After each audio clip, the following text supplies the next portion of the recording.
The first thing that strikes you when you start Need for Speed Unbound is its vivid graphic style at a time when most other racing games strive for photorealism. The latest Need for Speed Unbound game stands out from the rest of the pack by using a stylized blend of reality and comics. While the cars land on the side of realism, the characters behind the wheel are cel-shaded and the open world is somewhere in between aesthetics. Vibrant graffiti-style flourishes pop up when you activate nitrous or fly off a ramp, and drifting produces colorful tire smoke that looks hand-drawn. The rest of Unbound feels like a sequel to Need for Speed 2019. From the distinction between day and night racing to the cat-and-mouse chases that take place when you need to escape the cops and make it to the safe house to put your money in the bank. Unbound doesn't try to reinvent the wheel, but what's here keeps up the quality of the series even if there are some aberrations along the way. Music. As is now common and Need for Speed games, Unbound offers a rather forgettable story about getting revenge on a former friend who stole your car. There's little point in dwelling on the details because it's ultimately inconsequential. Interludes are sprinkled in now and then, but for the most part the story just plays out in the background as you drive around town, so at least it's not intrusive.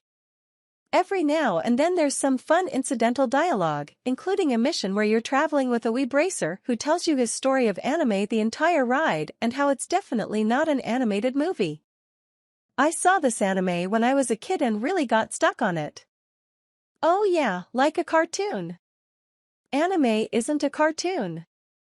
Oh, sorry, how about that rapper A$AP Rocky makes an appearance too? Why wouldn't he? And it feels like he's been given a microphone and it's a moment that stands out from the game, which is filled to the brim with side dialogue.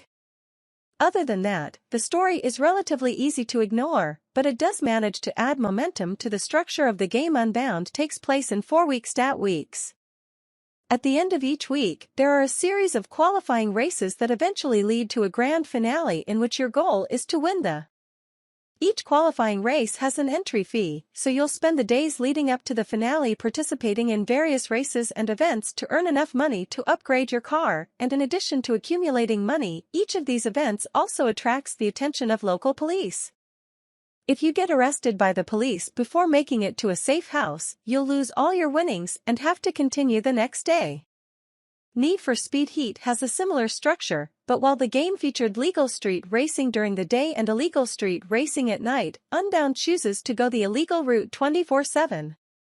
This means that there's no respite from the attention of the police, and all the money you earn during the sunny hours must be banked at the safe house before you can move on to the evening races. Your heat level will carry over to 2 and only reset when you're done for the night. Horizon's night events tend to offer significantly higher payouts, but they often require a certain level of heat or a sizable buy-in if you want to participate. You can still make money by taking on smaller events, but the increased risk of the bigger events comes with a high cash prize, so you're forced to weigh your options when deciding what to do on a day-to-day basis. These decisions matter more at the beginning of the game, when the cars you're driving aren't quite up to snuff yet. Unbound is surprisingly challenging in the first few hours, and I appreciate how hard you'll have to work to win. You're competing with drivers who are simply faster than you and driving souped-up cars, but you can place a bet at the beginning of each race that you'll finish ahead of a certain driver, which gives you the opportunity to earn some extra money while you set a goal. Even if you're not competing for first place, you can eventually get more as the money starts to flow in, and you can see the gap close as you get better finishes and wins. You've to work your way up, and the end result is a tangible and satisfying sense of progress.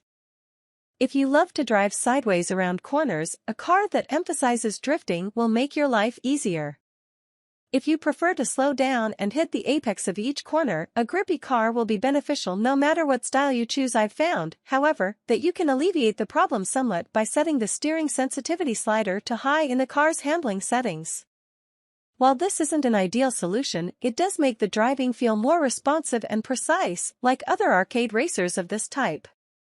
In Unbound, the objective is to collect NOS by carrying out various actions, such as driving behind other racers, going into oncoming traffic, and airborne. You'll have a standard nitrous gauge that you can use up in one go to get a longer speed boost, but Unbound also introduces another type of nitrous, called burst nitrous.